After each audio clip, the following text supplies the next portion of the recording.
Can you guys? Am I on? All right.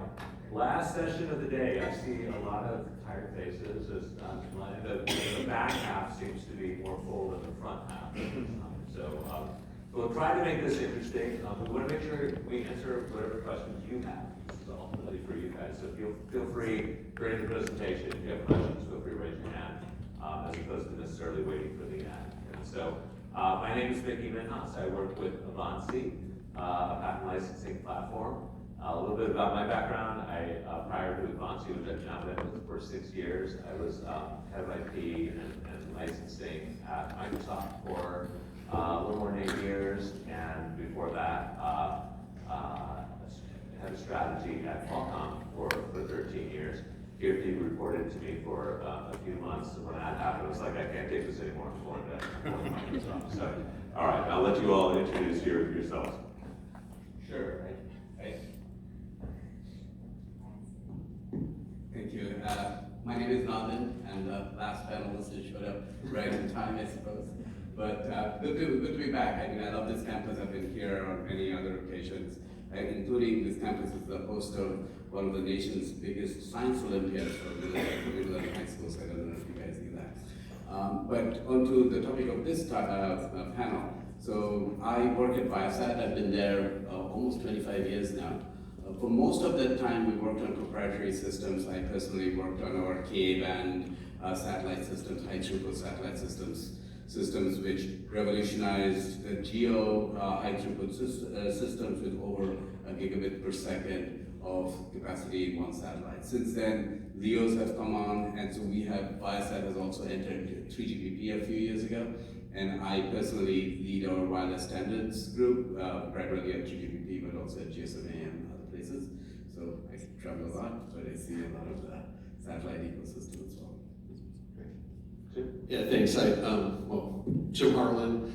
I left InterDigital a year ago, so I'm on my 1-year anniversary of having my own shop. So currently I'm involved in standards policy and licensing work, gun for hire, so if there's anybody out there that needs anything, I'm talking. So I was at InterDigital for 10 years, handled global policy, antitrust, as well as smartphone licensing. Prior to that, I had a couple hedge funds, patent hedge funds, like Panoptis, the precursor to Avanci, and as well as IPNAV. I worked for Spangenberg and learned quite a bit. But prior to that, I was general counsel of a telecom equipment manufacturer, BlackBerry, Siemens, and some other technology companies. And discussing 6G in a prep call, we all just sort of nerded out and talked about the tech, and we're not going to keep it at that level. We'll be a much higher level. But I think if you want to really get geeky, this is the guy. He's with the satellite, and because he used the word LEO, and I don't know if you guys thought that was a lion or a low Earth orbit, or satellite, or what you thought it was. But so we'll try to keep the acronyms up level and speak softly and intelligently. So thanks. Yeah. When someone from InterDigital says speak softly, it's the other part of the sentence that worries me. Carry a big stick. Look, last night Curdy mentioned that a lot of us have common roads through Qualcomm. She said it's kind of like a family and community because I was there, Mickey joined, Curdy joined later, and I was thinking if this is a family hierarchy, since I'm no longer there, that makes me the grandfather, and which is great because that means I know stuff that a lot of people don't know. I started at Qualcomm, studied in the patent department, worked my way up into policy, standards, FRAND, issues. Been doing that since the 1990s because they were when the policies were written. And I can pretty much tell you what the debates were that were going on at the time, which brings a smile to my face. If you see me in the audience smiling when someone on the dais is making a statement about what the policy means, that's why I'm smiling. Because they may be a little bit off target. But after that, I went over to Palo Alto Research Center. And for those of you old enough who know PARC, it's pretty much what Apple was built off the back of. They were the first ones to come up with a computer, but Xerox thought it was not going to be commercially viable. So Steve Jobs grabbed it. That was the Macintosh.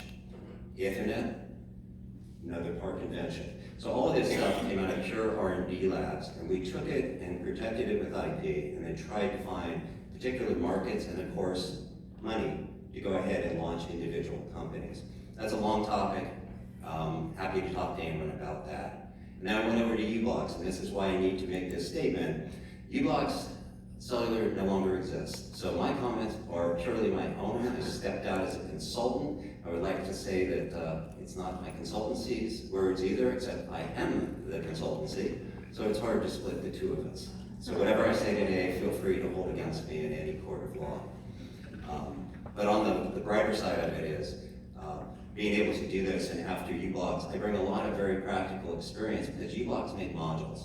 They enable pretty much anything on what's going to be the exploding IoT, especially as we move towards 6G. So today, Vicki and I talked a little bit. To me, 6G doesn't just mean cellular. We're going to get into mesh networks. We're going to get into a variety of parallel networks that are going to be competitors to what's traditional 6G cellular would be. I think it's going to bring some pressure on the entire licensing hierarchy. And what that pressure will be, well, I think we're going to have a robust discussion about that today. Thanks again. Sharuk. Hello everyone, my name is Sharuk. I'm the Vice President of Technology at Quantum Technology Licensing. Probably I'm the only person in this panel that is still with Quantum. But the primary responsibility of my team is pattern assertion and portfolio analysis. Some of the team members are here. We are at the forefront of technical licensing discussion before we pass it over to the business discussion at QTL. And my background is on the technology, so I used to attend standard meetings for 12, 13 years for InterDigital. I was the head of, ran one of the working groups for 3GPP for InterDigital, and before that I was on the modem design, again, back in the days doing the WiMAX, doing LTE modem design. So pretty diverse background, but I switched like 7 years ago. I decided I don't want to be in the technology anymore, so I'm going to do licensing, something new.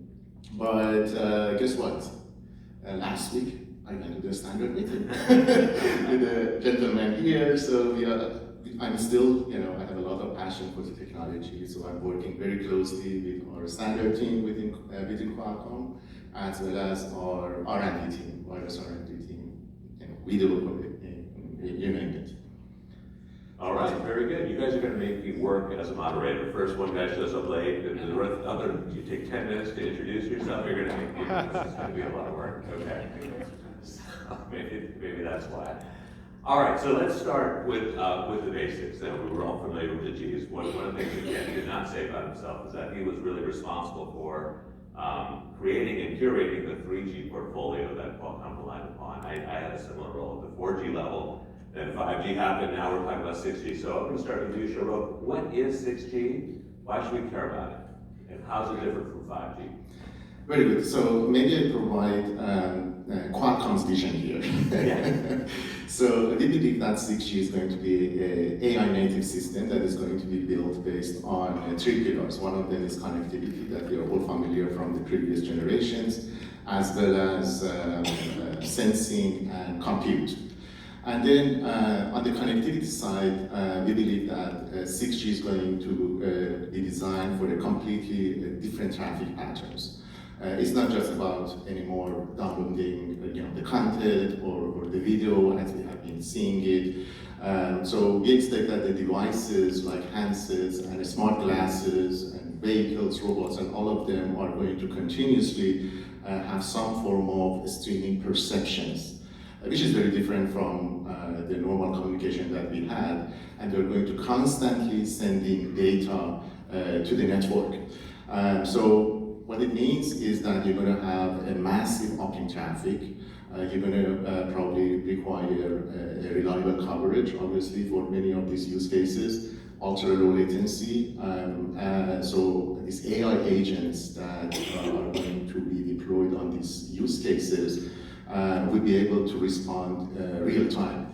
And that's the fundamental shift from how the networks have been optimized in the past. As you may remember, the current networks, they have 90% downlink, 10% uplink. But going forward, now we are going to have much more symmetry. Maybe you will have 50% uplink, 50% downlink. Now moving on to maybe the compute. I think it's as important as the connectivity. because as the network start to become more intelligent, instead of just moving data, it's going to process data as well. You probably have heard about it as well. And then you're going to have this, what we say, distributed compute across multiple points. It could be at the UE, maybe you have an NPU, neural processing unit at the UE, then you may have a data center, as well as you may have also at the network level. So that would be done on the compute side, so which means that, and that's something that now we move to maybe sensing. So sensing means that when it comes to the network is supposed to understand the environment as well. So as soon as the network can create a digital twin of the physical world in the network, then many other new applications can be enabled. For example, you would be able to track maybe the cars, you may be able to track the drones or many other moving objects, like what we can do like in the 5G networks these days. So this is like the overall vision of Qualcomm, of how 6G is going to evolve from 5G by adding at least sensing and compute, which we think are very exciting. Yeah. Jim, maybe I'll just go over to you from the application side on this. So with all the sensing that will be occurring and all of this new uplink data, what sorts of new applications, what sort of new sorts of things do we see? We'll start with Jim, then I'll open up to the rest of you. Yeah, and I can tell you wanted to respond to some of the Yeah, their I'll ads, so wait. I might, yeah. The techies are the bookends. But yes, on the application side, one of the really interesting things that Shrok was talking about is this sensing thing. I mean, you have Wi-Fi, 802.11bf is also Wi-Fi sensing. And it's interesting and scary, so like at least on the Wi-Fi side, it's be available once it becomes 6G. If you think about the operators, then being able to do that when you get anywhere you have cell service, they'll be able to do the sensing, and so they'll know that there's like 40 people in this room, and they kind of have a general idea of where people are, and it's a super fascinating technology. But then how do you start monetizing that? Is it your cell phone you're monetizing, or the operators that are now monetizing? I mean, I think on the licensing side, the application side, it's going to be, it's still a problem that a lot of us, I think, are going to be struggling with. But I was sort of interested, I really was interested in what you were going to bust in with, because you were like, reaching forward, it seemed like. But yeah, well, and I had a question for you on the satellite side as well, right? So but I'll let you respond first to Sherlock's comments. But. It's not so much response, but let me start by telling a story which I actually mentioned, and actually earned me a little bit of notoriety at the 6G workshop that 3GPP, which is the partnership organization that handles all these standards and has done all the Gs, even though the name has still stuck with 3GPP. And it's actually a true story. So I was in Maastricht coming back from one of these 3GPP meetings, and I was in a taxi. And the taxi driver was asking me what I was there for and what I was doing, and I mentioned a little bit, and he said, oh, what kind of meeting? And I pulled out my cell phone, and I have the Google Pixel phone, which actually does have satellite connectivity today. You're the first non-Google employee I've seen that has a If you are traveling out to Death Valley and you want the luxury of being able to call 911 in an emergency, you might want to consider this, or the iPhone, the latest iPhones. But anyway, so this taxi driver, he was like, I was starting to tell him about all the integration of satellites and cell phones, and he's like, I drive the executives of a big name company that I will not mention, not embarrass them. And he's like, I know about 6G, but tell me, what will 6G do for me?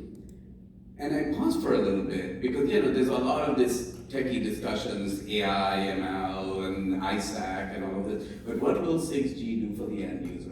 And one of the things that I think 6G will do for the end user is, with the integration of the non-terrestrial networks, or NTN or satellite networks, it will be another step towards ubiquitous connectivity. Like even for me in San Diego, when I drive down the 5 or the 15, there are holes in coverage, and sometimes the call drops. And even though this happening in the 5G era. As I mentioned, the phone today can do emergency messaging. Soon we are already developing voice. I think the true ubiquitous, ubiquitous connectivity between terrestrial and non-terrestrial networks, which make the terrestrial networks more perfect for the end user, that one's going to happen in 6G. Beyond that, some of the things that you've mentioned with ISAC sensing, which is actually sensing, has lots of applications all over the place, and AI, and of course that's a major area that's changing even as we speak. And even last week, for the first time, I think 3GPP authorized the groups to start looking into an AI-based voice codec. An AI-based voice codec, just think about it. One of these days, the codec's gonna tell you this conversation's useless. No need to transmit anything. Can I add just something real quick Yeah, to, sure. to what you said? One thing that I think is interesting with 6G is it's going to make spectrum policy more important, because like if you look at Wi-Fi 7, that in particular is this thing called puncturing of channels. And in the US, we've opened our 6G spectrum. In the EU, they've opened the 6G spectrum, but in China they haven't. So Wi-Fi 7 is mandatory in the US and the EU, but in China it's optional. I think it's up to 180 or 160 megahertz or something within that spectrum space. So the point of this is that when you have 6G and everything is in LEO, or it's, it's all in the satellites, if I'm on my phone that works fine within a 6G spectrum, and now I go to a country that hasn't opened up that spectrum, or it's a different spectrum, how is all that resolved? Is it resolved at the UE? Where's it resolved? So I think understanding like a global standard of spectrum that's available, because every country is different, right? That is going to be truly crazy important for the success. Sticking with the satellites for a moment, and Kent, I think from your earlier Qualcomm days, right, there was a satellite division called Globalstar that was spun out and as a company, and Iridium was the Motorola version that was a competitor, and those entities were doing okay, and then sort of dwindled as coverage got more and more ubiquitous. So why are satellites, question for the two of you, why are satellites interesting now, again, outside of the continuous connectivity piece? Yeah, let me also point out something that I do not necessarily, I tell you a lot of the companies I work with at U-Blocks and at Park, they don't give a darn about 6G. The higher data rates, the ability to jam more data through a pipeline, they would never use it.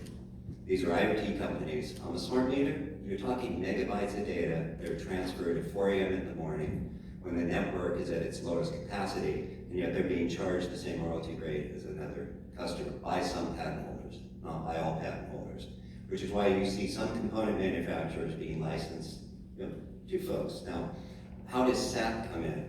Well, I saw some really cool applications dealing with SAT cell. And what it dealt with was very well-known Japanese tire manufacturers come up with a way for predictive reasoning. Now, this ties a little bit into AI also, but it has to do with the connectivity when your car is hurling down the highway in a snowstorm. That cell signal tends to falter. The SAT signal may have some issues too, and we're talking microseconds because of how quickly the car moves and the danger factors associated with it. So if you're able to sense and predict what that tire is going to do in the next fraction of a second, put it together with the other data, and then stream it, even if it's somewhat bursty, in other words, there's missing pieces, you actually have a much higher safety gradient and much higher ability to predict what's going on with the car, what's the ambient environment, like that. SAT also for, and this is IoT tracking again, for IoT, right now a lot of it's terrestrial based, or it's non-terrestrial, or you put the two together and it's a bit of a bandage package. But in the future, that's not going to be the case. Once again, people say, why do I care? But if you have a nuclear shipment going across the oceans from point A to B, and all of a sudden the SAT fails, you have an issue. But being able to track it, and more importantly, reroute it if there's an issue at the port on which it's arriving, is a very big value added item. Now, how do you get the data at the port? You get it through a cellular connection, Wi-Fi connection, mesh network, something. But the connectivity back out into the navigable space, the ocean, is through a satellite. So there's a lot of big advantages in putting the two together, which I think before, latencies in the satellite signal created some major issues. but now using Cell to help assist. And you'll know more about this than I do at this point, because we're going to get a little bit into the technical weeds. But you can actually do some assistance to acquiring the satellite signal, acquiring your position by accessing the cellular signals that are on the terrestrial ground, even if you're using the satellite and you happen to be sitting in California. So now outside of that connectivity, I'm curious, kind of a two-part question, the value of satellites now in 6G that wasn't necessarily needed earlier. And then the second question I have is for we've become very accustomed as to who the usual suspects are in terms of the IP holders and 3G, 4G, 5G. You guys are contributors in 6G. Who are the other sort of new kids on the block in 6G? Sure, and coming back to the satellite question, I mean, we live in an era where supply chain management is critical. We live in an era where sometimes there are bottlenecks, for instance, the Strait of Hormuz very recently.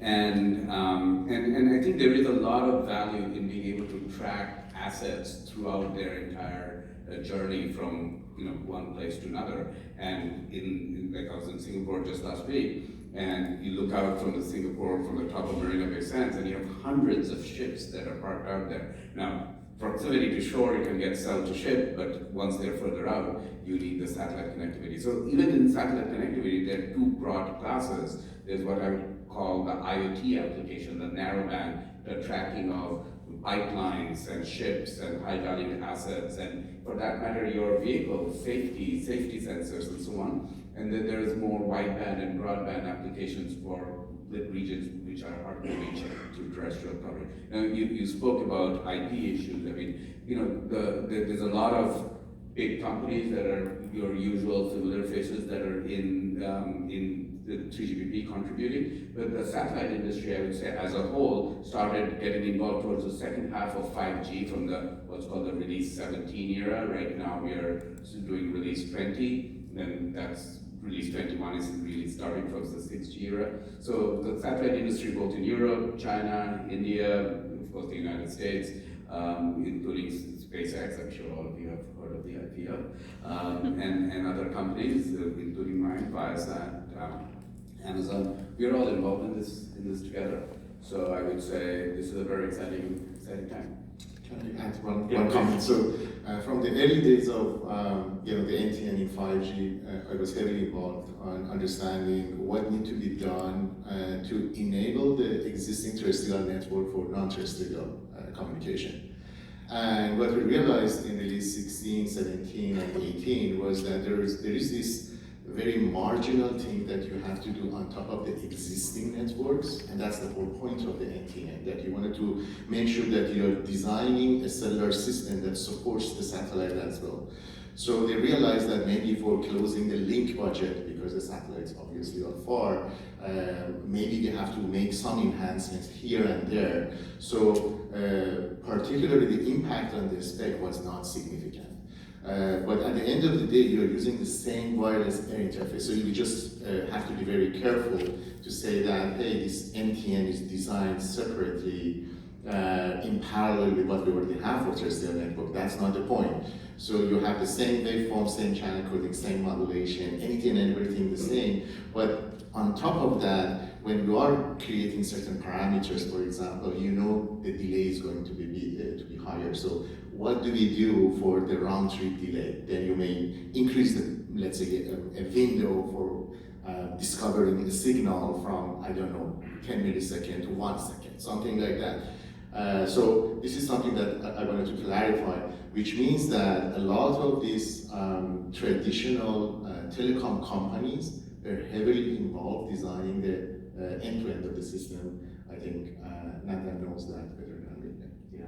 So outside of the satellite companies, who else are you seeing that you would say are not typical? Well, when I went to this ramp planner, I don't attend the ramp planner meetings very often. Last time I went was the 6G workshop actually. So the number of companies attending has increased maybe by 10-fold. It's compared to 5G, and that was really mind-blowing for me. When you go to this, conference room with, I don't know, 500, 600 people, more than that. And you're talking only RAN. Then you have SA, system architecture, different room, and then you have the core network, and everybody's fighting that how 6G is going to look like in the future, right? So in the case of at least RAN, what I observed was that obviously the second largest representative was the satellite companies. SpaceX, on the front, fighting for the spectrum, sharing the spectrum with the terrestrial. It's a big deal. And not a lot of countries or companies want to share the spectrum, terrestrial spectrum with the non-terrestrial spectrum. So it's very political. And then you see, because of AI, a lot of these maybe hyperscalers coming to 6G as well. You will see NVIDIA, you will see also Meta, I know Google, some of these major tech companies. Then the applications of 6G is going to expand. I can say exponentially. We are already seeing those signs at Qualcomm because we are talking about satellite as a 6G technology, but in the next couple of years, you're going to have direct-to-device. It's 5G, in fact. So it's going to be transition to 6G. But the NTN principle is a 5G technology. Then we talk about the smart glasses that are already here, right? So it's going to just increase to hundreds of millions of smart glasses in a few years. So it's probably going to be the second computing platform after, the handset, before even 6G kicks in. So you're seeing Meta is over there, right? You will see Google and Meta that are on the forefront of the smart glasses. They're setting the requirements on what they want. It's not about the design. For many of these companies, they don't want to go and design an interface. They are over there to set the requirements. What do they want to enable their ecosystem? And they're not really getting into the weeds of the design in the working groups, but they're very present in RAM planning to make the decisions. Yeah, which, makes sense, right? You need the standards to support whatever the use cases you plan to build in products. And so, are you seeing the semiconductors companies present as well, and what is their interest? Well, if you're talking about NVIDIA, obviously NVIDIA is very interested because they think that the networks should evolve to perform the compute. And why it matters is because operators are not interested in 6G. So this is a big fight right now in the standard. The operators, they don't want to bear the cost of yet another hardware upgrade. So they're leaning toward the software upgrade and the new ways of monetization. How do they do the new ways of monetization? Through compute.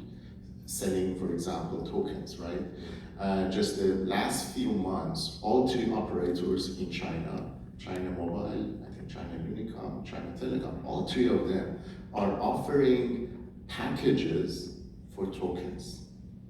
So rather than you getting, for example, a monthly subscription for your plan with the operator, now you can go and buy a package for the number of tokens that you want to use. And that's probably something that eventually we will see as a new business model for operators around the world. If they really want to monetize beyond the bits, you want to probably go to the compute. And this is the opportunity that I think NVIDIA has seen.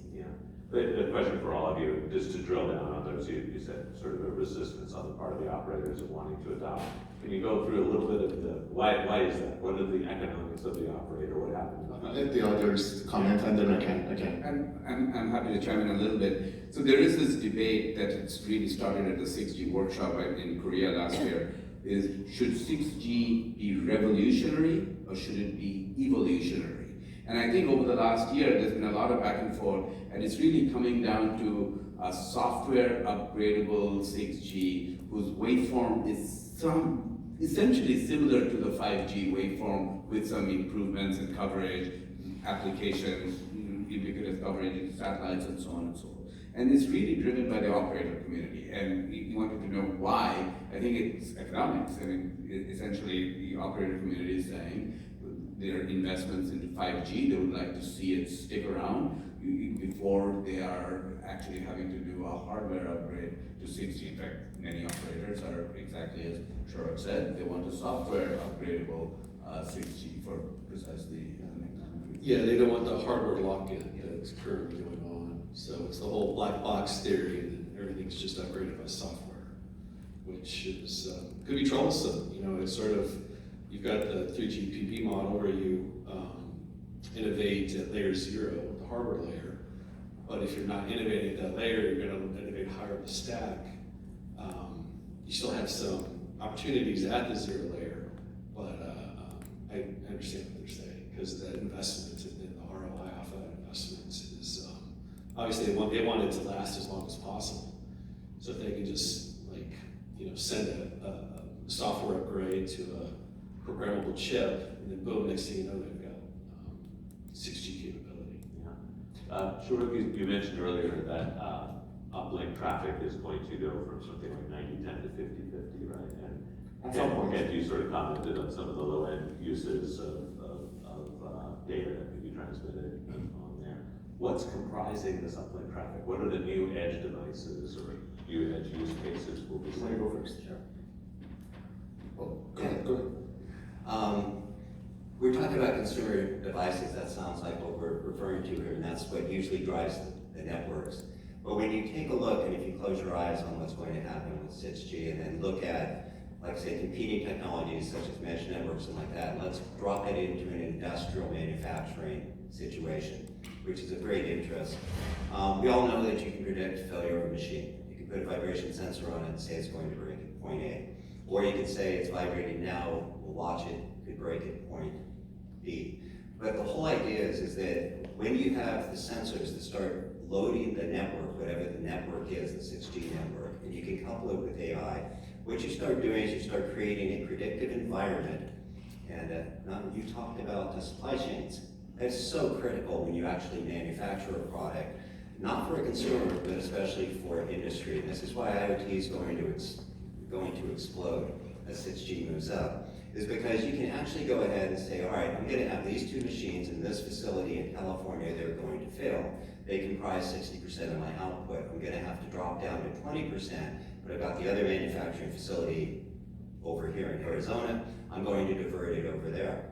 That's not an easy decision because the supply chain part of it, getting the materials, everything, the people there, and making sure that you have the capacity.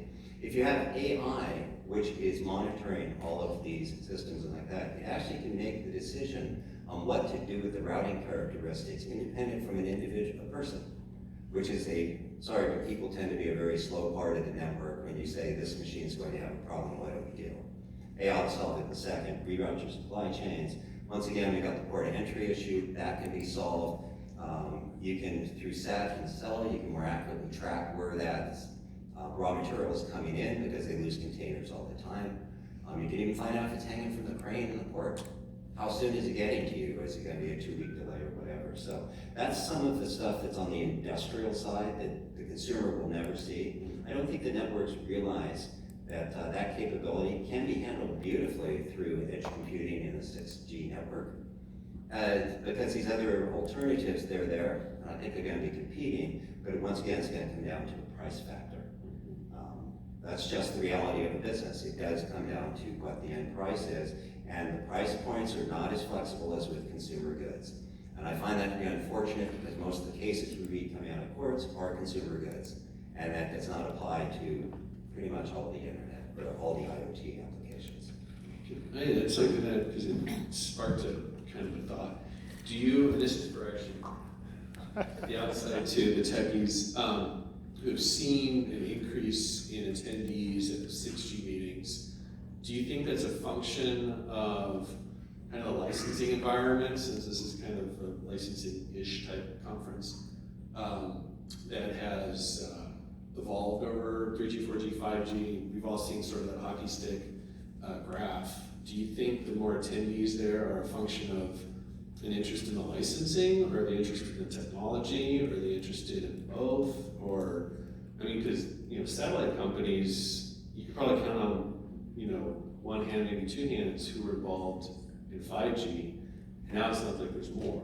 So I'm just sort of curious, do you think they look at, like Biostat, just look at it from we'll be able to obtain standard essential patents, we'll be able to get involved in monetization of an ROI of our investments, or does it just want to seat at the table and be like, look, we just want to progress technology. We don't really, let the lawyers and everybody figure out the licensing models.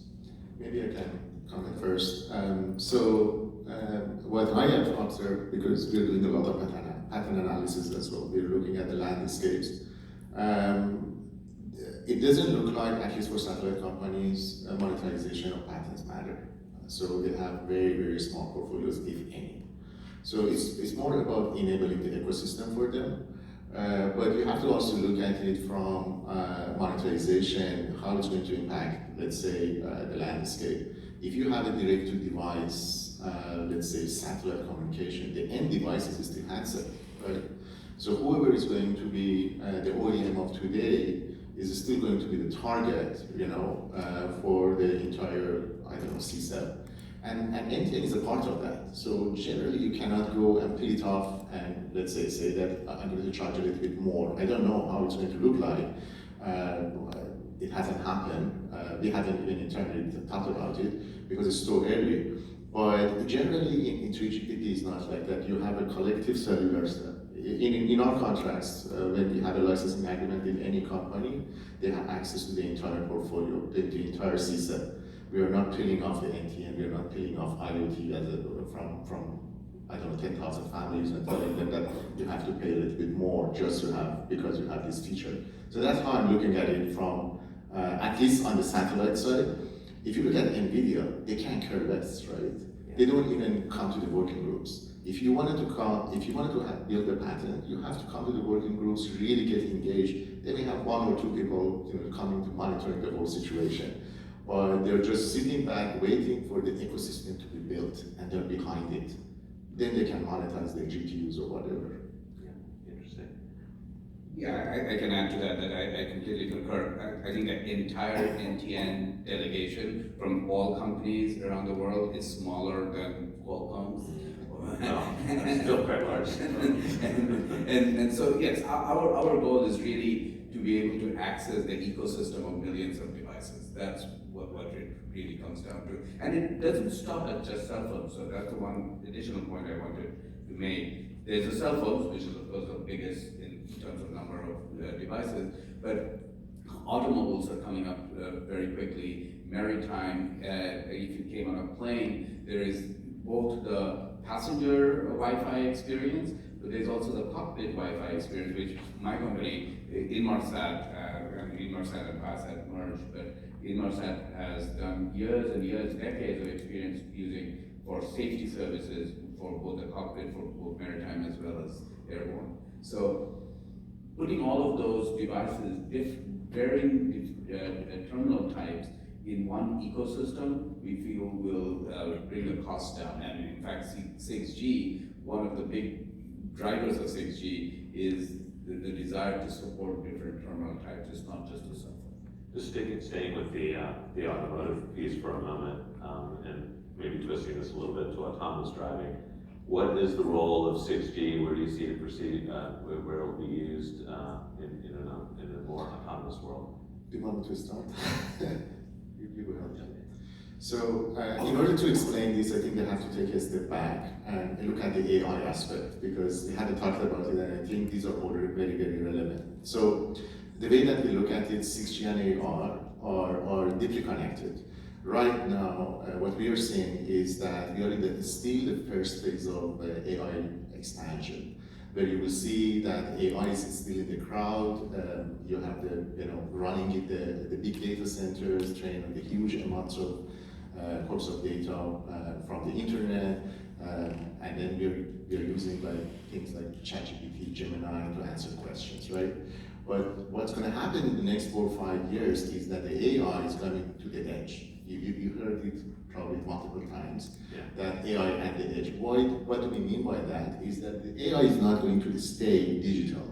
It wanted to be a physical AI going forward. They wanted to execute something in the physical world. How did they do it?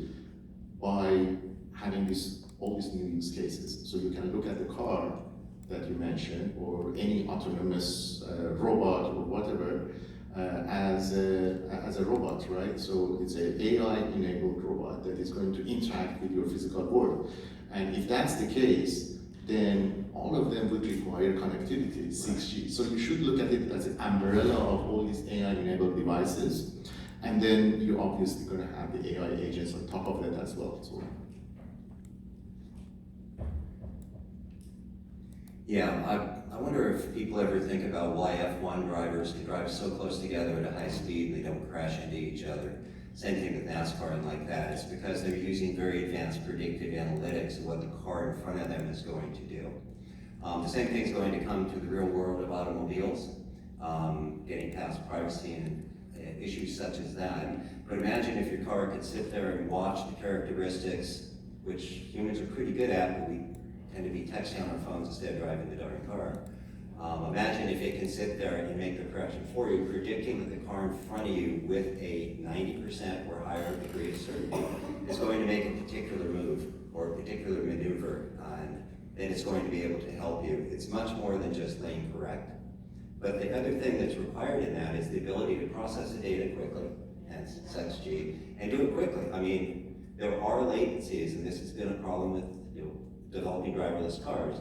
There's the latency in the signal because cars move so quickly over a very small period of time, a large distance, that your predictive analysis needs to happen not only in real time, but in microseconds. But that's coming, and I don't know how you're going to do it without something like 6G.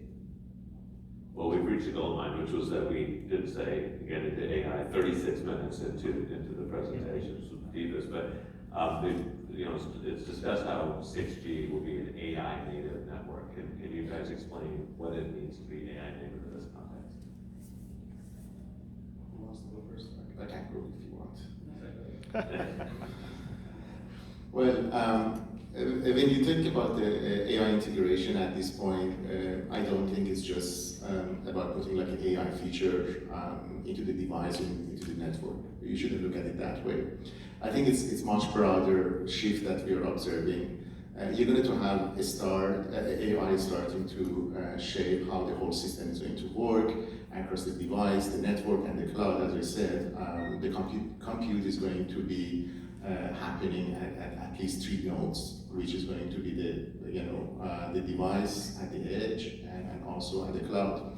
So when we say network is AI native, we mean it's embedded in how the network is designed and operated from the air interface. This is something that we already have in 3GPP. They're trying to use AI to enhance, let's say, the CSI feedback, beam management, positioning, so many other things. And then also it's going to be at the core as well. One of the biggest fights right now in 3GPP is on the core network. How the core network is going to look like. Is it going to be the legacy core network that we had, or like the IP packets that you were sending, or no, you wanted to design it for next 10, 15 years to just based on the tokens? Because at the end of the day today, if you're sending something to the cloud, it's tokenized, right? Whether it's a video, whether it's a text, whether it's a voice, whatever you're sending, these are all tokenized. Now the fight is that what if we design the network that is just the currency is the token and it's not the bits anymore? And I think this is a big fight. We have to see how it's going to evolve. The next ramp ladder is going to be again another battle to see how the 6G core network is going to evolve from that perspective. And Mickey, let me give you an idea, and I wasn't actually just looking at funny dog pictures down here. I actually put together a list and acquired some data for AI embedded networks. What are going to be the biggest sellers? These are also going to be your biggest revenue generators if you're licensing. And this is a list comprised by a variety of folks, both economists and also folks who are in the industry. And it has to do with extended reality, all the versions, AR, VR, on down the line, immersive devices, but also with IoT, including automotive, industrial automation, robotics, transportation, autonomous systems, health and medical, which is something we can talk about later if anyone has an interest, aerospace, critical infrastructure. If you take a look at those devices, those tend to be devices with higher margins as far as being able to sell them into whether it's a consumer or a industrial situation. And that's why you're seeing those as being the first movers. But those do have to be integrated into an embedded network. The standalone versions don't work, as we know by current virtual reality headsets. I don't know if you tried one. I wasn't that impressed. I think they're cool tech, but that's not what I was expecting. Yeah, and just to tack on, there was a BCG report that came out in February this year that talks about the app economy and how 5G enabled like $1 trillion app economy Yeah, I'm sorry. Oh, influencers, yeah, I'm sorry. Thank you. Urshda is the one that actually helped me out with that. But it's the influencers, right? So you have, everybody out there who's taking photos in front of whatever and ruining your vacation. We've all experienced that. And unless you're one of those influencers, then take that back. But yeah, it's enabled a $1 trillion influencer economy thanks to 5G. And then so to your earlier question, Mickey, what kind of applications will be endorsed or encouraged or applied to with 6G when it comes out in probably 2028, 29, even though I know it says 2030 at some point, but who knows, what those will look like. But you're bringing up statistics, so I thought I'd bring them up too as well. I have a question, the value of an influencer. I think that's a generational question. And I'm just wondering how you put a value on that it created that market. So what's that market value if you across the entire application? It's whoever will pay. Sounds like a licensor. So let me take a little bit of a contrarian position here. I think one of the failure modes or potential failure modes of 6G is that it tries to do too much for too many people for too many different verticals. And I'm interested to hear other people's views on this, because when I go to these meetings, and Sharak, you've been there as well, there is this tension between companies, big companies, influential companies who say, you know what, 5G had too many options, too many configurations, too many different ways of splitting the architecture. We want a simplified 6G without as many options, because you know what? Of all those options that the specs worked on, only a very few, a small fraction of them found commercial use. Now in 6G, certainly there's a lot of push and pull of, are we going to do new stuff? Is it going to be token based? Is it going to be AI native? Whatever that means. I mean, if you think about it, 2 years ago, the world of AI was very different than the world of AI is today with cloud code and everything, right? So what is it going to be in 2 years' time? So if 6G is sort of standardizing a certain view of AI, will it even be relevant in 10 years, right? You mentioned the $1 trillion influencer economy. That happened organically. That wasn't standardized. Somehow the technology was there, and then influencers came about and brought it. So I'm curious, what do you feel of the view that 6G needs to have a small, narrow focus versus trying to do too much? And is it doing too much? I'm curious to hear Qualcomm's view. I think not only we're not doing too much, we're doing too little. So we were in the fight last week. So it's the 6G discussion is really polarized right now. A lot of companies, under the influence of the operators, under pressure of the operators, that they don't want to upgrade their hardware, they want to use the hardware they use. So now the Ericsson, Nokia, Huawei, Samsung of the world, they're the infra vendors. Apparently, they are not interested to have any changes to 5G. So we already have a lot of agreements that are taking 5G as the baseline. We don't even enhance them because they don't want to swap the hardware. The wireless interface is so complex from the computational perspective that they're generally ASIC. So that has dedicated hardware for itself. But once you go to the protocol level, then you can have the software. You can just upgrade the software easily. They don't want to swap the hardware at this point. So because of that, we had a very quick 1-year study on waveform modulation, channel coding, and so many other foundational features that are all 5G now, right? But Qualcomm's view is very different from majority, maybe 90% of the companies, and you know that. Our view is that we are designing the system for not tomorrow. We're designing for 10, 15 years. And unfortunately, maybe the other companies don't see that way, or the way that we are exposed to others. So anybody who wants to have an AI-enabled device, they come to Qualcomm. So if you have looked at the bunch of announcements that we have for these AI-enabled use cases almost every few weeks, a couple of weeks ago we had this smart badge with Microsoft. It's a very cool thing. If you wanted to search for it on the YouTube, you can see. So it's going to be your AI assistant for the enterprise. Then if you look at the smart glasses, we are enabling the entire ecosystem. So we have this Snapdragon XR, which everybody is using, like Google is using it, and Meta is using it, and many Chinese also OEMs.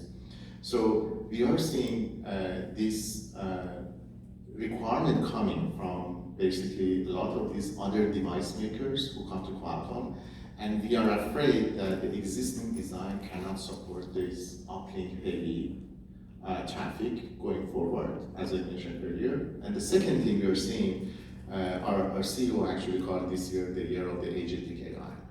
So all these UEs that we have in a couple of years, they're going to be agentic. So what it means is that rather than you interacting with your apps, then it's going to be the agent interacting with the apps and controlling everything. And it's not only your device, it's going to be all the devices that you have, a smart glass, your smart watch, or Teams, or whatever that you have around you, that they call it personal AI, they're all going to be controlled by the agentic AI. So with all these demands, just keep everything status quo, it doesn't work out, at least from Qualcomm perspective.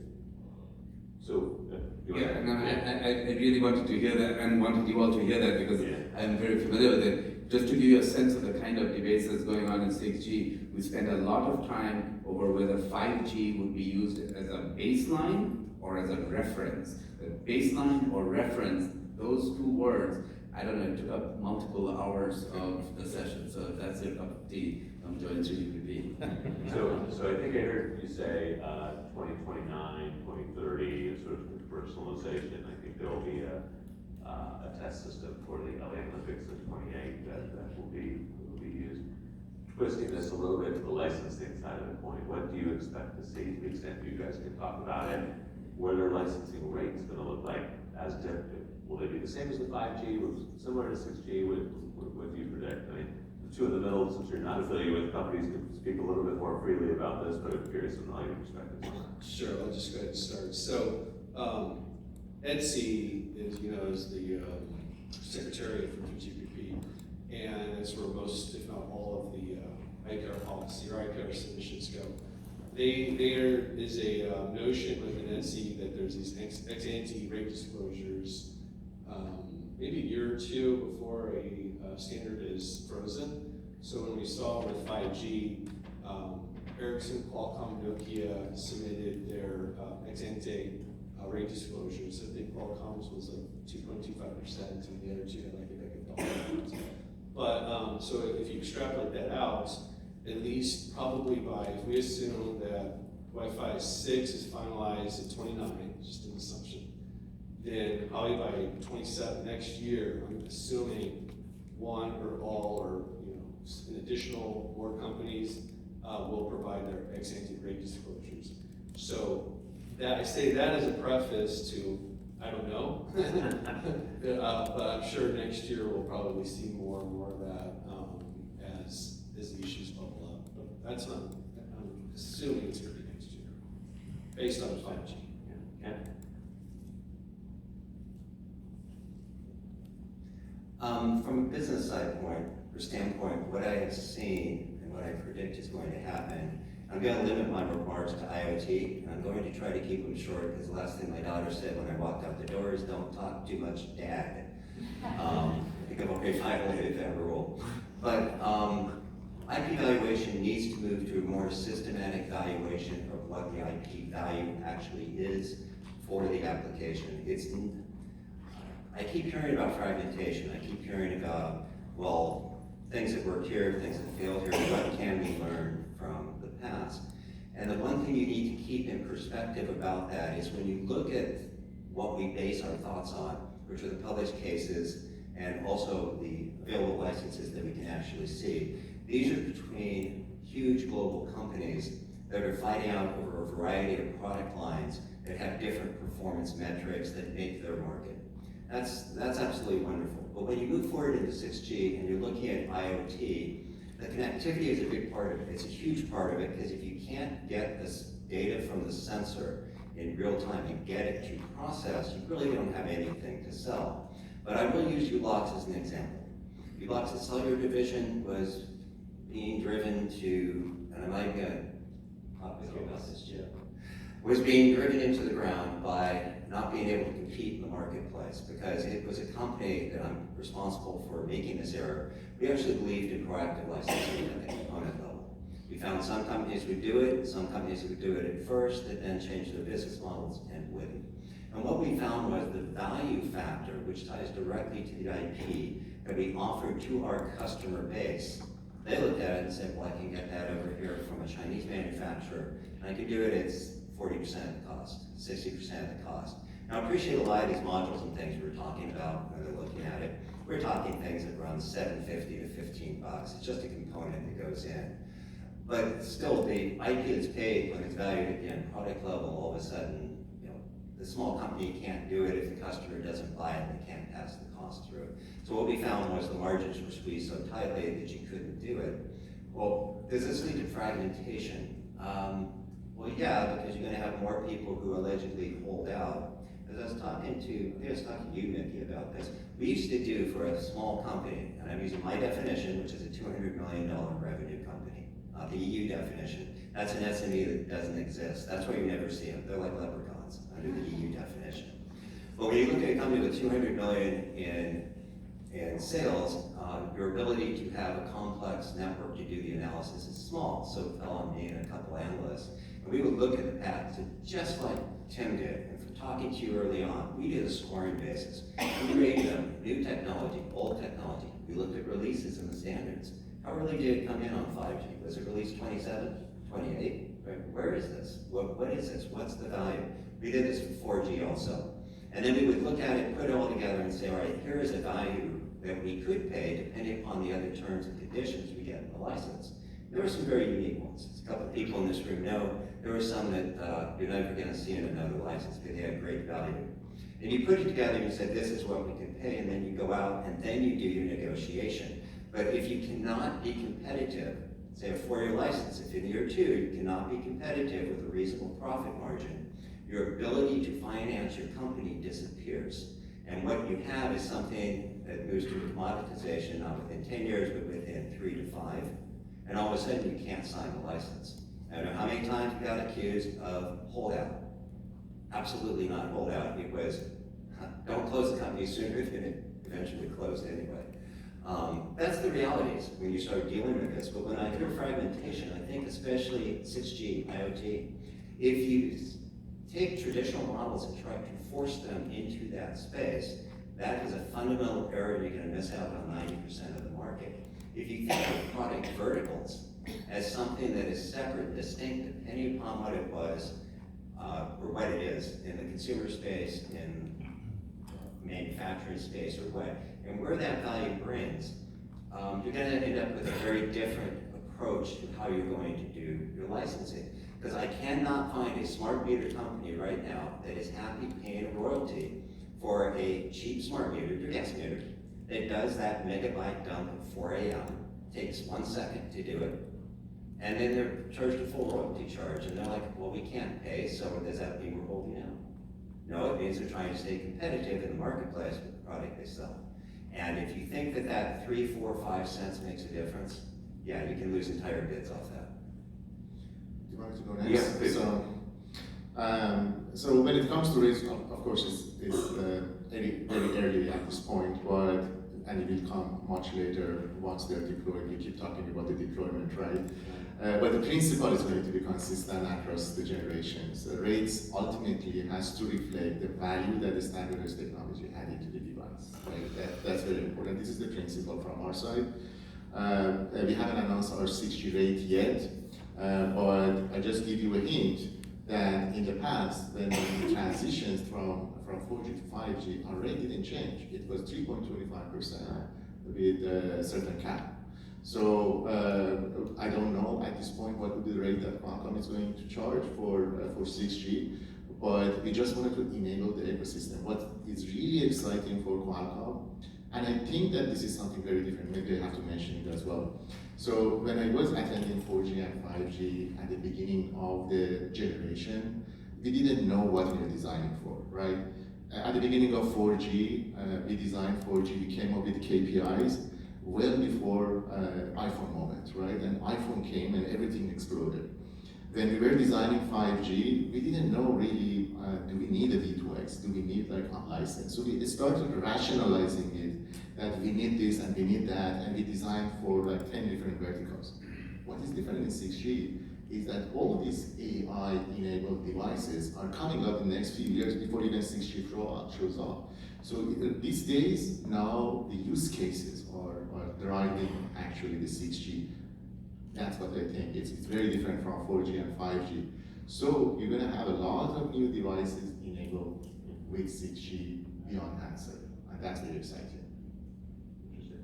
From the satellite company's perspective, will you be, and not necessarily be specifically with satellite companies more broadly, were they going to be licensors, they would be licensees, or are they going to be both in this? Yeah, I think from our perspective, I mean, we haven't, as Shurab mentioned earlier, we're not really so much in the IP licensing game. It's more of expanding the market way beyond where we are currently. And I do want to point out, kind of like what you said, Shurab, that the satellite industry isn't waiting for 6G. In fact, I mean, as I mentioned, my phone has it today. Starlink today already has it with T-Mobile, as you might know, B2C. That's using a proprietary system right now. I think they're going to try and move towards a more standard space, but that's all in the 5G era. In Europe, Iris Square has announced plans also in the 5G era. So I think 6G might take it to the next level, but the satellite industry is certainly deploying in the 5G era timeline in the next 2, 3, 4 years. Yeah, I think you used an expression, you have the MNOs and then now there's SNOs. Yeah, so the satellite network operators. Yeah, SNO is satellite network operator, yes. Yeah. And I think the other thing that was briefly mentioned earlier, but I think it's worth emphasizing a little bit, is spectrum. Like with every G, typically a new set of spectrum comes around, and in 6G, similarly, 7 gigahertz is probably going to be coming along. But in the satellite space, this is in the ambit of WRC 27 in the ITU, where new satellite bands are being looked at, because for the satellites, for the first time, unlike terrestrial spectrum, which doesn't really cross continents, in satellite, the interference crosses continents. So a satellite over the Atlantic Ocean providing internet or providing access to North America would be providing interference in the satellite bands in Europe, in Iceland, and so on, right? And also in Spain and so on. So I think this whole area is ripe for innovation and also regulation, and you know how that all works out is still TBD. But it's not happening just in 3GPP. It's worth pointing out that it's also happening in ITU. The European Commission has put out rules on S-band spectrum sharing, that those things are going to change. So there's a lot of things happening in the spectrum world, so don't lose sight of that. Jim, a quick question for you on maybe in response to Kent's, you know, a prospective licensee in the IoT space claiming poverty is not a unique situation, right? How do you address that? How do you balance that as a licensor? It's, well, you know, I mean, the company's getting the benefit and the value of the technology. And it's just, you know, when they get in the industry, it's just kind of one of those, it's a feature, not a bug or whatever of the system. That it just so happens at the chip level, you know, they never have gotten licenses and the ramifications that go forward. And so what has happened over the years, and starting with 3G or even 2G, is that, you know, the innovators at the time licensed at the device level. And you sort of, once that ecosystem starts, and then you have new entrants, like everything that's going on in streaming, and then we saw those images earlier about that were up there related to the AI stacks, and I couldn't help but think of, you know, there were the smartphone wars, the streaming wars, and now, and I'm just waiting for the AI wars to happen, and then you have Terminator, and then which I think was 2028 or something. August 18th, 2028, I think is Skynet takes over. But it is a discussion, and it is an argument to be had with with new entrants. The companies that have been for a while, they obviously know what's going on, and it's been a source of conflict that's been going on even currently, and that has been decided over the years. But it is a tough question. I mean, we've been in the industry as long as all of us have, and Kent, you're more controversial in this, I think, than I am. But because I am a licensor, SCP strongholder, that pro patent, and that's just has always been my view. So. Well, I do have Qualcomm blood running through my veins, so I am not that liberal in smallest syllable unit and things like that. We're unique propositions, and it's part of working out what a true valuation is. But when I talk about systematic valuations and looking at it from that perspective, it has more to do with what value is being brought for this particular application. I'm a strong believer that if you spend money on R&D and you're going to build the government system, you better be paid. But then I compare some patent companies that are showing a record number of profits off of their IP investments alone. It reminds me of the power company who keeps raising my rates. I don't understand why. But when Or the streaming company. well, or whoever it applies to. But the point is, without, if we're back to a good one, Mickey, you're gonna love it, we're all the way back to transparency. Without a better understanding of how things are established from one viewpoint or another, I don't know how this is ever gonna get settled. And when I see initiatives like over at the European Parliament that try to go through to just do a framework, God knows on both sides, nobody thought it was gonna be that great, but it was a first effort. But for it to then get killed, and it's not going to happen, and it probably was premature. I agree with the latest statements out of the European Parliament. But on the other hand, it was a first effort, and you kind of threw the baby out with the bathwater. The bathwater was dirty. So, all right, but what's gonna replace it? Where are you gonna start getting some transparency, other than through like IP lytics? But even if I have that as a patent licensee, even if I have it and I present it to a licensor who says, no, I can charge this, and my FRAND commitment, well, I'm not sure really what that means. Unless somebody wants to really start having a heart-to-heart on what FRAND means and put some guardrails and parameters around it, I don't think we're gonna solve the issue. Let me just push on the transparency one, at least with respect to the Gs. I think there may be some arguments in other spaces, but people have done licensing in this space for 25 years. Licensors, licensees are relatively stable companies. There are hundreds of licenses that they've already done. Don't they already have comparable agreements?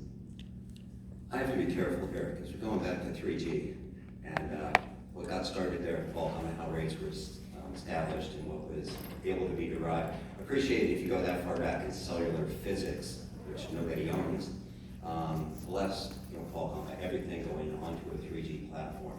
Now in licensing, we call that leverage. It's a lot of leverage when everybody has to go through you, especially the companies that want to crush you. And they try to buy you, they lied about your technology, they try to do the money. You were there, Mickey, you know what went on. So you got to take a historical perspective on trying to figure out what those baseline licenses were when they were set up, and what was the value. I can make a great argument on both sides of this, on why that value was there. On the other hand, just things have changed. As all of you have said, there are now 1,000 companies showing up, whereas you had 15. It's a very different environment that are putting the IP in, and it's going to have to get sorted because HEVC, that's the beginning of the iceberg. We're seeing the top part. We start getting into, all right, now we're talking about AI being involved. We're talking about advanced cellular being involved. We're going to also be talking about patents that enhance systems, depending on particular applications. And then you're also talking about systematic software suites, such as for tracking. Point Perfect is one solution. If you're a company and say, I want you to just give me the data on where my stuff is, great. It's an application that goes out, supplies the sensors, the entire environment for it, feeds you the data. Now, is the value in the sensors, is the value in the app, or is the value in the AI that processes that data, that then tells you in real time something useful for you to decide what you're doing with your product, how you're running. So how are you gonna price that? I do want to open it up for questions. We have a few minutes left.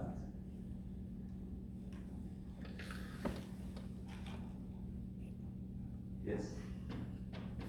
If I'm allowed, I would ask a question. I think what I find always super interesting in all these discussions is, I'm an economist, I think in incentives, right? And we've seen in 5G, lots of the technology that sounded so exciting hasn't even been deployed, right? We discussed discussed that earlier, because maybe the use cases are not there yet, right? But there's still a lot of patents on these, right? So trying to figure out which these are, and maybe some people will license these patents at some point. And now you have this fascinating discussion on 6th Street that the operators are even blocking this in ways that, how can we find, or how can we create incentives for operators, because they're at the highest level of the chain. If they don't buy the hardware that implements these new technologies, we will not deploy things. Like, how can we find ways, or is that part of the 3GP's group's effort to find these incentives to make operators find their business models within the ecosystem so that they invest in hardware so that it isn't deployed and that we're using all these great technologies in the use cases? Maybe I can comment on that. So we are working really closely with a lot of operators. One of the, I think the front runners is T-Mobile in the US, and you have CMCC in China. I think these guys are really thinking forward. But on the other side, you will see AT&T that they want to keep everything like before. You look at European operators, they cannot make any money, perhaps because of the restrictions in Europe that they cannot increase the rates on their consumers. So there's a lot of dynamics happening. So everybody's looking at the economics of that. But at least for LA28, you will see a lot of demos for 6G. I would say experiences from Qualcomm with a lot of other operators and infra vendors to just show how things are going to evolve. And of course, this sensing that we talked about, it's very important. It's a matter of national security because you want to have drone tracking. Almost all governments are interested in that. And there is really no other network who can do it because you have the footprint with the operator, right? So sensing is going to be very interesting. This digital twin, again, is very interesting based on the replica of the physical board, that it's going to be digital and it's going to enable a lot of new use cases. And AI, compute, China is, I think, at the front. So 3 operators at the same time, they're coming up with these models. And perhaps other operators are going to follow suit. Hey Tim, let me just add also, I hope it'll be worked out. The operator issue is not a network. Jim, I think you were there at Etsy when there was a push for more transparency at Etsy about royalty rates. This goes back to the 2000s. And the idea was, if you recall at a time, the networks used to buy the phones, then they would hook you into a contract, sell you the phone, and they wanted to be able to, for a business side, predict what their IP cost would be for the overall cost of the phone that they were going to purchase, and then offer where would they put the price points. Collectively at Etsy, it was worked out. That's how NGMN originally got formed in its first iteration. Companies like Qualcomm, Intel, all came together and said, we will provide data for you so you can go ahead and make a better predictive model on what it will cost. And there was a resolution to it. The network operators were happy, but that was a bit of a revolt at Etsy, and it seemed to work itself out within the standards group without ever talking about economic terms. Just, can you give me the data on what you're doing relative to your declaration pledge? Yeah, and I was just going to maybe add to that. I don't think it's up to the standards body to help the operators figure out a business model. I think it's the other way around, right? I think if the operators aren't going to participate in the ecosystem, I think they're going to become the slave to the result of the ecosystem. So, if they're not proactive, they'll just get left behind, and they'll be, IMT 2040. 7G will be around the corner, and then they're now back at the 5G stages because they didn't want to, evolve versus revolve. If I draw a comparison to the video space from the panel two panels ago, where the Comcasts of the world are sort of getting marginalized, and the Disneys and so on are sort of taking the place as the streamers. Is there a similar analogy on this side? Are the operators vulnerable in any way? I think so, with his SNO comments. Yeah. I mean, imagine Starlink now is the satellite network operator that we're all on because they have a whole mesh network of satellites. They turn that on in a heartbeat.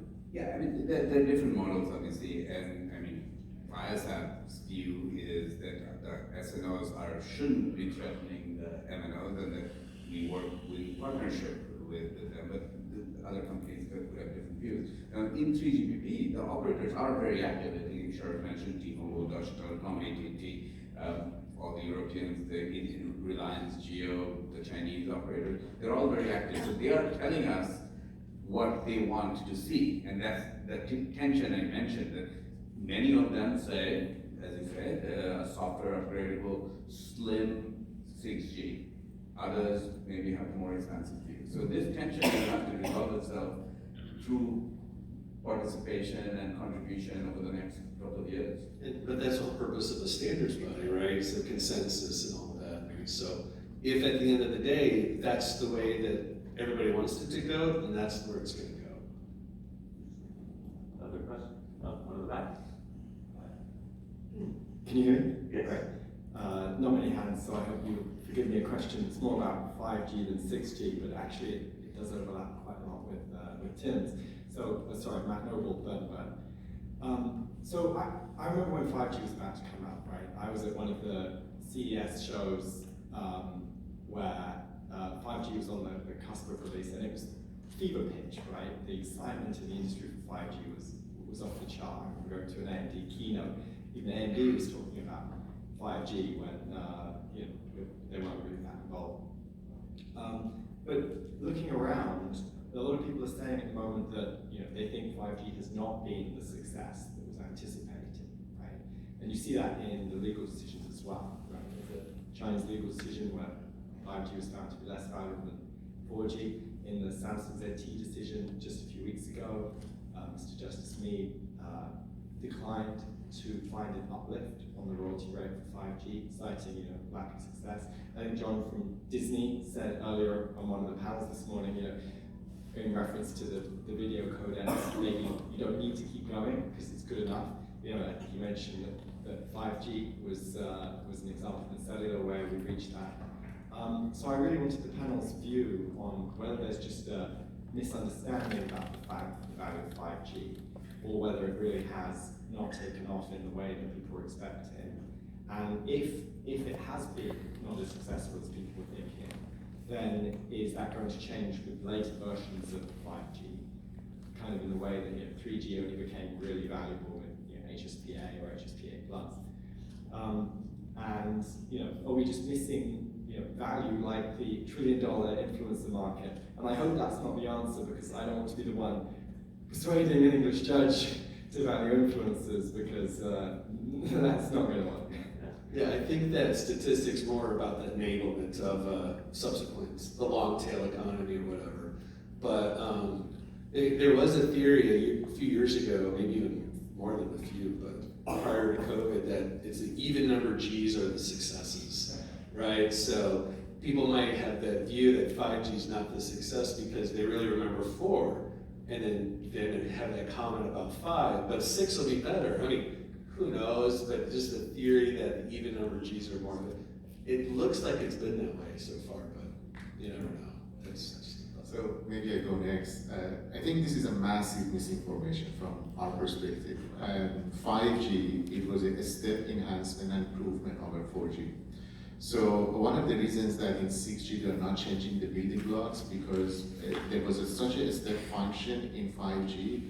So I'm looking at it from the technical perspective. We closed the gap with the channel limit. Channel limit was something that was out there for 40, 50 years and nobody was able to meet it. But with the new channel encoders, waveform, modulation, multiple access, we managed at least theoretically meet the channel limit, which was a great achievement. If you look at the plans that you currently have, let's say from, I don't know, any of these operators, why do you have unlimited data? You couldn't have it in the 4G era.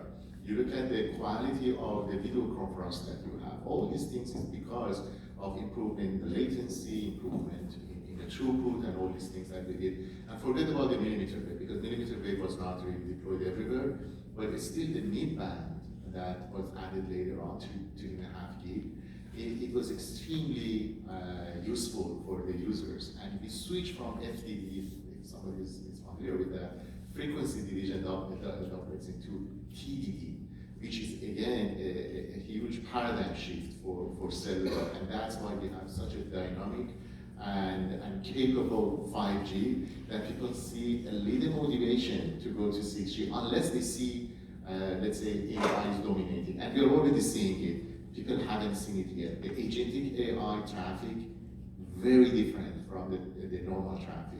The traffic that you will see from these devices that we mentioned, whether it's a drone or the glasses or any other these AI-enabled devices, very different. They are going to overwhelm the network pretty quickly, but people haven't realized it yet. Maybe the new band, we're talking about the new band for 6G. Maybe what I predict is going to happen is that a lot of these operators start very slow. They go try to do software upgrade in the existing band, right, which is very easy. And they're already talking about MRSS, which is kind of using 5G and 6G on the same band.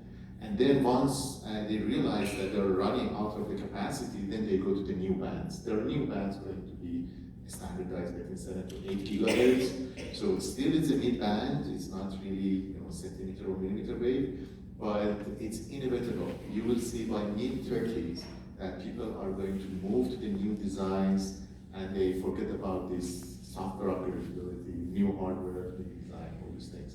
And 6G is going to have both of them. You're going to have things that would require hardware upgrade, and there are going to be a software upgrade option as well. Both options are available. Well defended. Yes. Does it work? I'm nervous about this question. No, it's not a question, it's just a response actually. Ushka Petrovic, Qualcomm, and Hudson. I think for anyone that has a question whether 5G has fulfilled its promise or not, the BCG report that Jim mentioned earlier is a great source to read. I would mention that 5G is not only the fastest adopted cellular network ever, the adoption was very fast, but as Jim has mentioned, already enabled 1 trillion in global economic value. By this year, it's projected to reach 6 million by 2030. But the report provides a very, very good analysis that explains why actually 5G was a big success. One thing, just last point, if you look at, as Shirok was mentioning, the use of mobile data, in the US, the use of mobile data has exploded. At the same time, the price of mobile data has gone down, which is against the basic principles of economics. If demand goes up, price should not go down, but this is what happened, and we would not see this under 4G. That's it, no question. I'm gonna throw in a different perspective, because I always have to be the fly in the ointment, right? There are still 2G networks out there. There are many companies who would love to use them if they still existed in other places, but carriers retired it. When you move up to 3G and you look at that, there are even more 3G systems out there, but many of the folks who do the actual connectivity retired the 3G modules and the modems. So the companies were meant to go to 4G. Now when I look at it, all right, what do we have? 2G, we have texting, 3G, we got some media stream, 4G, we actually got something meaningful where we can see some cool content. 5G brings you higher definitions and what we currently know as streaming.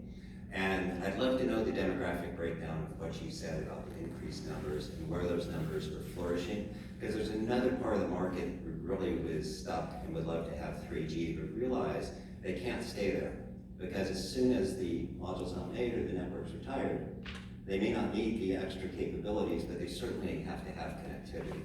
So I think there's an element of that that's also going to slow down 5G deployment.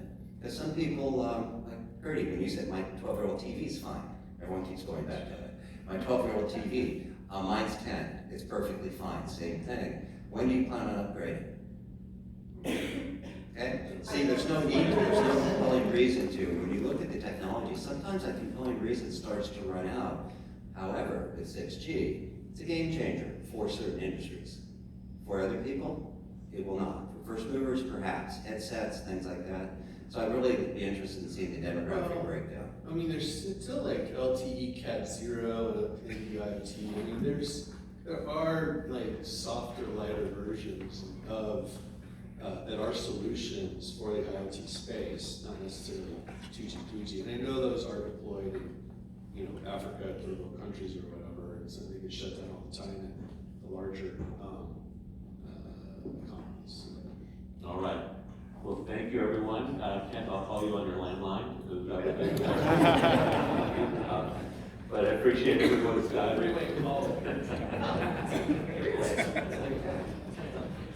But I appreciate everyone's, and please join me in thanking them.